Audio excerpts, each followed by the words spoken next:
Hi guys, welcome back to the channel. జీవితంలో అందరూ చేస్తారు ప్రయాణం. నా జీవితంలో ఇదే మొదటి విమానం.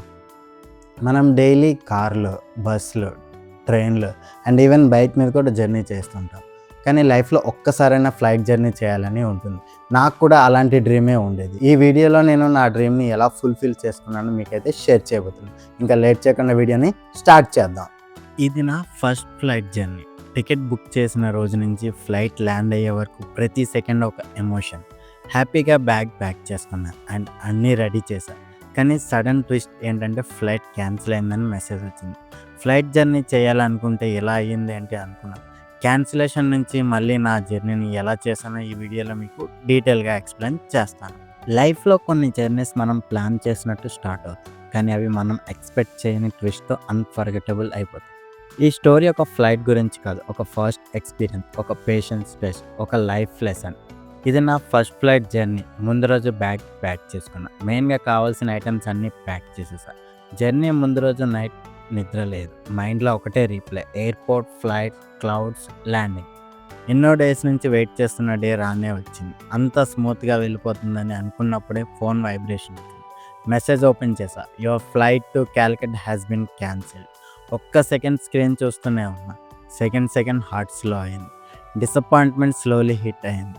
ఇమ్మీడియట్గా కస్టమర్ కేర్కి కాల్ చేశా. సిచ్యువేషన్ ఎక్స్ప్లెయిన్ చేశా. అర్జెంట్ ట్రావెల్ అని చెప్పాను. 2 hours నా బాధ మొత్తం ఎక్స్ప్లెయిన్ చేస్తే customer care, sir we understand your problem, we will reschedule your ticket అని అన్నారు. ఆ లైన్ వినగానే రిలీఫ్ స్టార్ట్ అయింది. మళ్ళీ టికెట్ బుక్ చేసి మెయిల్ చేశాడు. కాకపోతే నేను ముందు బుక్ చేసింది క్యాలికట్, ఇప్పుడు వాళ్ళు రీషెడ్యూల్ చేసింది కోచికి. ఇంకా లేట్ చేయకుండా హాస్టల్ నుంచి స్టార్ట్ అయ్యి బస్ స్టాండ్కి రీచ్ అయ్యా. జేఎన్టీయూ నుంచి ఎవ్రీ 20 minutesకి ఒక బస్ ఉంటుంది ఎయిర్పోర్ట్కి. Ticket cost 350 rupees. ఒక 2 hours తర్వాత ఎయిర్పోర్ట్కి రీచ్ అయ్యా. అక్కడ ఉన్న స్టాఫ్ మెంబర్ ఇన్ఫర్మేషన్తో లోపలికి ఎంటర్ అయ్యా. ఇంకా బోర్డింగ్ టైం ఉంది. ఫస్ట్ చెకింగ్ చాలా స్ట్రిక్ట్గా ఉంటుంది ఎంట్రీలోనే. హైదరాబాద్ ఎయిర్పోర్ట్ లోపలికి ఎంటర్ అయినప్పుడు glass walls, bright lights, people rushing.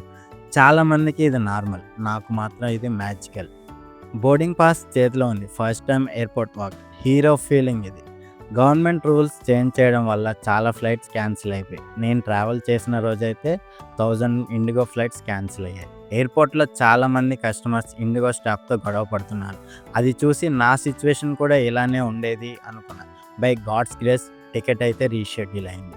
ఇంతలో అక్కడే జాబ్ చేస్తున్న మా ఫ్రెండ్ వచ్చాడు. ఫ్రెండ్ అనడం కంటే అన్న అని అంటే బాగుంటుందేమో, ఎందుకంటే మా ఊరే అండ్ సేమ్ క్లాస్మేట్స్ అండ్ అన్ని విషయాల్లో నాలెడ్జ్ అండ్ ఎక్స్పీరియన్స్ ఉన్నవాడు. వచ్చాక అలా కలిసి కాసేపు తిరిగాం. కొంచెం వర్క్ ఉంది అని వెళ్ళిపోయాడు. వెళ్తూనే నాకు అన్ని డీటెయిల్గా ఎక్స్ప్లెయిన్ చేసి వెళ్ళిపోయాడు. ఇంకా బోర్డింగ్ టైం ఉంది. క్రెడిట్ కార్డ్స్ ఎప్పుడు యూజ్ చేసినా ఇప్పుడు యూజ్ చేసినంత కిక్ ఎప్పుడూ రాలేదు. ఎందుకంటే లాంజెస్లో బఫెట్కి 2 రూపీస్ మాత్రమే ఛార్జ్ చేస్తారు క్రెడిట్ కార్డ్ ఉంటే. అది కానీ లేకపోతే మన ఆస్తులు అమ్మాలి లేదా పస్తులు ఉండాలి. లోపలికి ఎంటర్ అయ్యి చూస్తున్నా. అందరూ చాలా రిలాక్స్గా ఉన్నారు. ఇక్కడ అన్లిమిటెడ్గా తినచ్చు. ఇంకా ఇలా వీడియోస్ తీయకూడదంట లాంజెస్లో, బట్ మీకు చూపిద్దామని ఇక్కడ వీడియోస్ అయితే తీశాను. స్ట్రెస్ అంతా ప్లేట్లో పెట్టేసి స్మైల్ మాత్రం ఫేస్లో పెట్టుకున్నాను. ఫస్ట్ సాఫ్ట్గా స్టార్ట్ చేశా. సరిపోలేదని బిర్యానీ, చికెన్ ఇంకా నచ్చిన ఐటమ్స్ అన్నీ కవర్ చేసేసా. తిన్న తర్వాత రిలాక్స్ కూడా అవ్వచ్చు. ఇక్కడే టైం 10:30 అవుతుంది. ఇంకా 1 hour ఉంది బోర్డింగ్కి అని రిలాక్స్ అయ్యా. మళ్ళీ అనౌన్స్మెంట్ వచ్చింది, ఫ్లైట్ మళ్ళీ రీషెడ్యూల్ అయ్యిందని. ఫ్లైట్ ఎక్కాలంటే అదృష్టం ఉండాలి అని అనుకున్నాను. అలానే అక్కడే తిరుగుతూ టైం స్పెండ్ చేశా. మన ఫ్లైట్ నెంబర్ 6E169. ఫ్లైట్ దగ్గరికి తీసుకువెళ్ళడానికి బస్సు వస్తుంది. ఆ బస్ గేట్ నెంబర్ 111కి వస్తుంది అని డిస్ప్లే చేశారు. ఇంకా ఆ గేట్ వైపు వెళ్ళి అక్కడే మళ్ళీ రిలాక్స్ అయ్యా. ఫైనల్గా బోర్డింగ్ స్టార్టింగ్ అయింది. టికెట్స్ని స్కాన్ చేసి పంపిస్తున్నారు ఒక్కొక్కరిని. బస్ మనం ఎక్కాల్సిన ఫ్లైట్ దగ్గరికి తీసుకువెళ్తుంది. బస్ ఎక్కిన తర్వాత ఇంకా మన జర్నీ కన్ఫర్మ్ అని అనుకున్నా. మధ్యలో చాలా ఫ్లైట్స్ పార్కింగ్ చేసి ఉన్నాయి వెళ్ళే దారిలో. లాస్ట్కి మనం ఎక్కాల్సిన ఫ్లైట్ దగ్గరికి వచ్చేసాం. ఎప్పుడు టీవీలో, సినిమాలో చూడటమే కానీ ఇంత దగ్గర నుంచి ఎప్పుడూ చూడలేదు. చాలా పెద్దగా ఉంది. టనెల్లో నడుస్తున్న మూమెంట్లో మైండ్లో ఒకటే feeling: after confusion, after cancellation, I'm still flying. ప్లేన్లో స్టెప్ పెట్టిన సెకండ్ ఒక రిలీఫ్. సీట్లో కూర్చున్నా. లక్కీగా విండో సీట్ వచ్చింది. బస్సులో కానీ ట్రైన్లో కానీ విండో సీట్ వస్తేనే చాలా హ్యాపీగా ఫీల్ అవుతాం. అలాంటిది ఫ్లైట్లో వచ్చింది. చాలా హ్యాపీ. నేను ఫ్లైట్‌లో కూర్చునేసరికి ఏ టైం అయిందో చూడండి. ఫ్లైట్ టేకాఫ్‌కి ముందు కొన్ని ఇన్‌స్ట్రక్షన్స్ చెప్తారు. ఇన్ కేస్ ఎమర్జెన్సీ అయితే పానిక్ అవ్వకుండా ఏం చేయాలో అన్నీ డీటెయిల్‌గా చెప్తారు.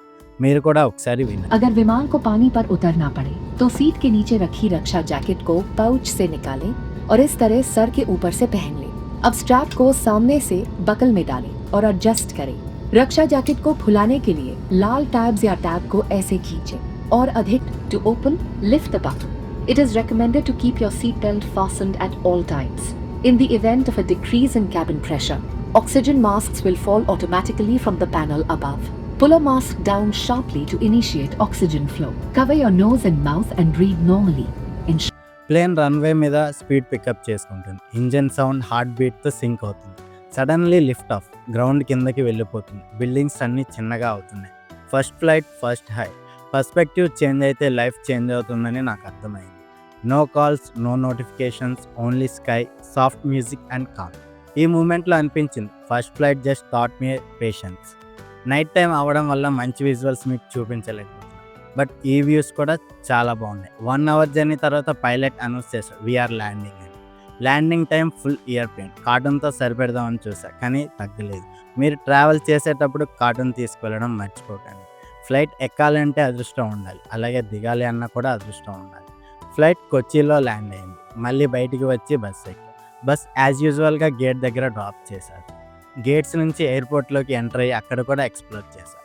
హైదరాబాద్ ఎయిర్పోర్ట్ అంత పెద్దది కాదు కానీ సింపుల్ బట్ బ్యూటిఫుల్. ఇంకా మార్నింగ్ వరకు ఎయిర్పోర్ట్లోనే ఉండి ఫ్రెష్ అయ్యి బయటకు వచ్చారు.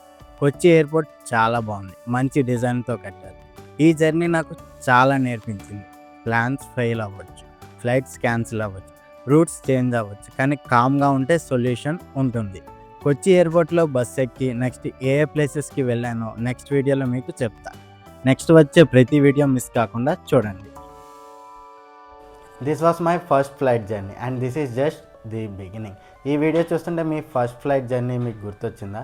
గుర్తొచ్చినట్టయితే కింద కామెంట్లో తెలపండి. అండ్ అలాగే ఈ వీడియోని మీ ఫ్రెండ్స్ అండ్ ఫ్యామిలీ కూడా షేర్ చేయండి. అండ్ ఛానల్ని సబ్స్క్రైబ్ చేయడం మర్చిపోకండి.